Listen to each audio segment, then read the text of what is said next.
Hola, en esta sesión vamos a continuar hablando acerca de los mentores. Si ustedes recordarán la sesión anterior, nos quedamos justo en el inicio de este tema interesante.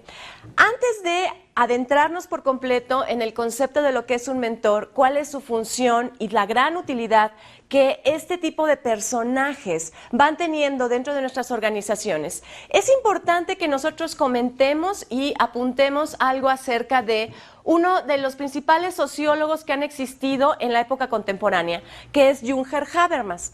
Habermas desarrolló una teoría de la acción comunicativa. Básicamente su tesis establece que todas las organizaciones, así como los individuos, van necesitando de elementos que las reanimen, que las reactiven.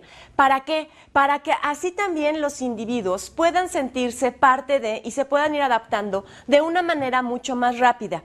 Quiero decir que Jürgen Habermas, después de haber hecho todo su estudio y su análisis de las diferentes sociedades, va estableciendo que nosotros humanos individuos vamos necesitando ciertos elementos de motivación y ciertos elementos que nos activen y que nos permitan funcionar dentro de la misma. Cada uno de estos elementos son los que van a determinar de manera importante la manera en cómo nosotros funcionamos y actuamos a nivel de comunicación. Jürgen Habermas establece dos cosas importantes, que es la siguiente hipótesis que a nosotros nos interesa en la comunicación organizacional. Por un lado, el individuo y la organización completa necesitan tener conocimiento amplio de lo que está pasando afuera de la misma, afuera del sistema, en su medio ambiente.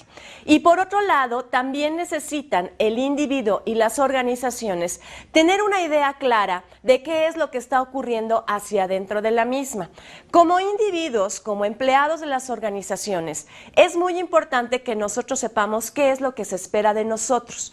Es decir, que se establezca con toda claridad, congruencia y asertividad qué es y cuál es la función en concreto y en específico que voy a desempeñar dentro de la organización.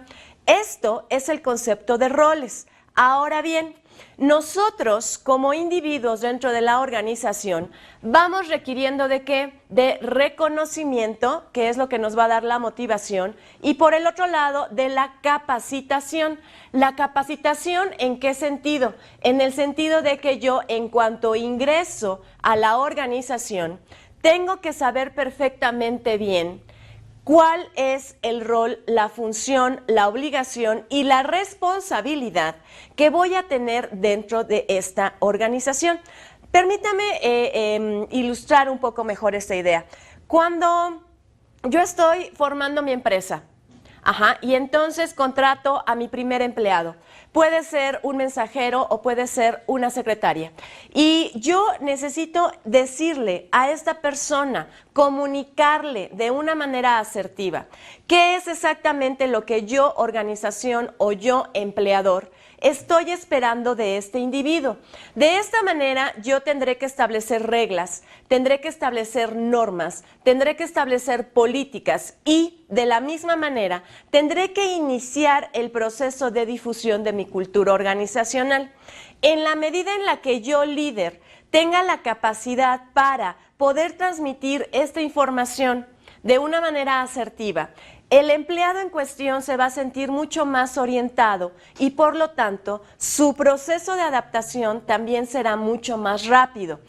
Así es como lo establece Jürgen Habermas. Ahora bien, en la lámina que ustedes tienen en este momento en pantalla, se establece que la capacitación que nos paga la empresa sirve. ¿Sirve en qué términos? Sirve para que el empleado se oriente, sirve para que el empleado se adapte, sirve para que el empleado se motive, sirve para que el empleado aprenda a hacer mejor y más rápido la función para la cual ha sido contratado. Para todo esto sirve la capacitación.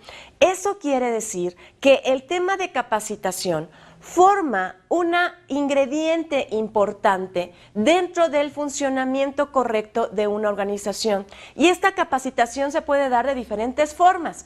Quiero decir, por un lado, puede ser una capacitación formal, es decir, yo armo precisamente un curso de capacitación del tema que sea para que el empleado obtenga este conocimiento.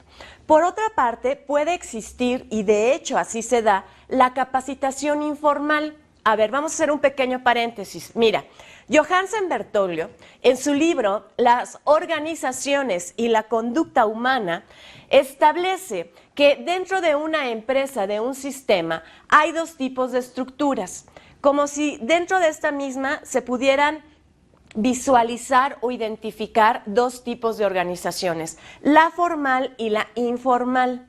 La estructura formal requiere o está más bien planteada, establecida a través de medios de comunicación también formales, es decir, oficiales. Por ejemplo, los estatutos de la empresa, la misión de la misma, los objetivos generales, los manuales de inducción, la forma en cómo se deben de llevar a cabo los procesos y los procedimientos.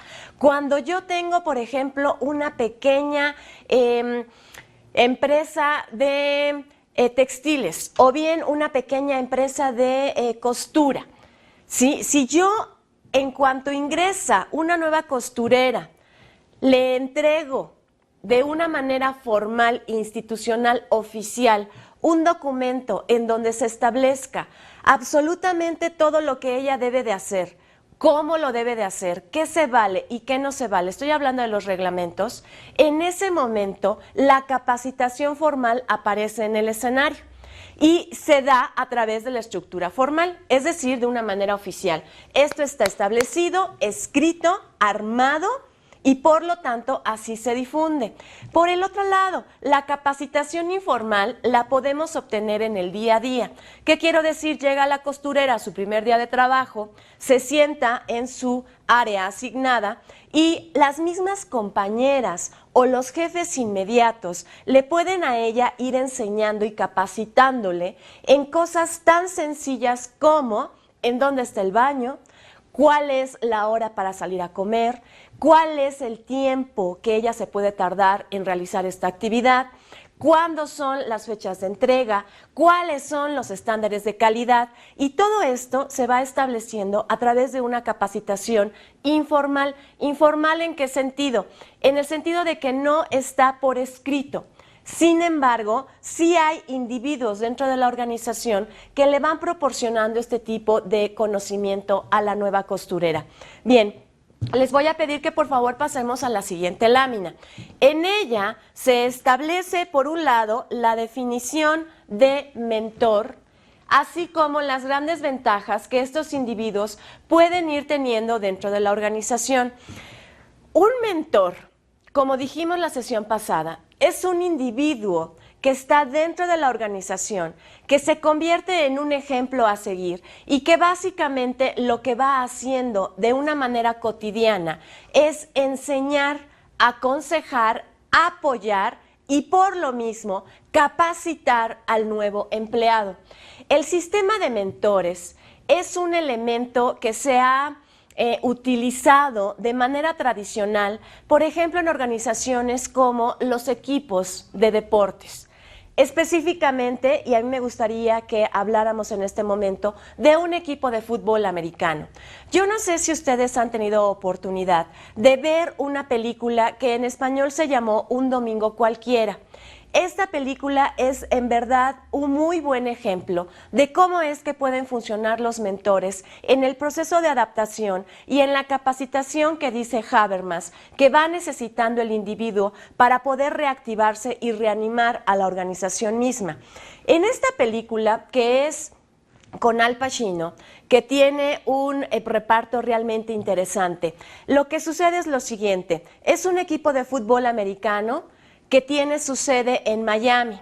Son los Tiburones, los Sharks de Miami. Cuando están en un partido y el equipo ya está perfectamente armado, el quarterback estrella sufre una lesión. Una lesión que, dicho sea de paso, es producto de una falla en el proceso de comunicación. El coach de la defensiva no se comunica de manera real y asertiva con sus jugadores, con esta parte del equipo, no se entiende bien la jugada y entonces el precio que tienen que pagar como equipo es que haya que se lastime el quarterback. Tiene una lesión y una lesión fuerte. El quarterback en cuestión tiene que salir y ponen a otro y pasa lo mismo. Entonces, esto hoy me da oportunidad primero para que sí podamos establecer la importancia de la comunicación en todos sus ámbitos. Cuando yo doy una instrucción, mando una jugada, en la defensiva no la entiende, el precio que pago es muy alto. Además de perder el partido y lo que sea, sí estoy perdiendo un elemento que en este momento es y representa el pilar. Él es el líder, él es el que lleva al equipo a ganar o a perder. Bien, entonces, el quarterback se lastima y tienen que mandar por la reserva, ¿sí? Este quarterback en cuestión va teniendo muchos problemas para adaptarse. Porque, primero, realmente él no se sabe las jugadas, es decir, no tiene la información que debería. Segundo, en la personalidad es un individuo que va mostrando y presentando fuertes problemas y obstáculos para poder integrarse y trabajar como equipo.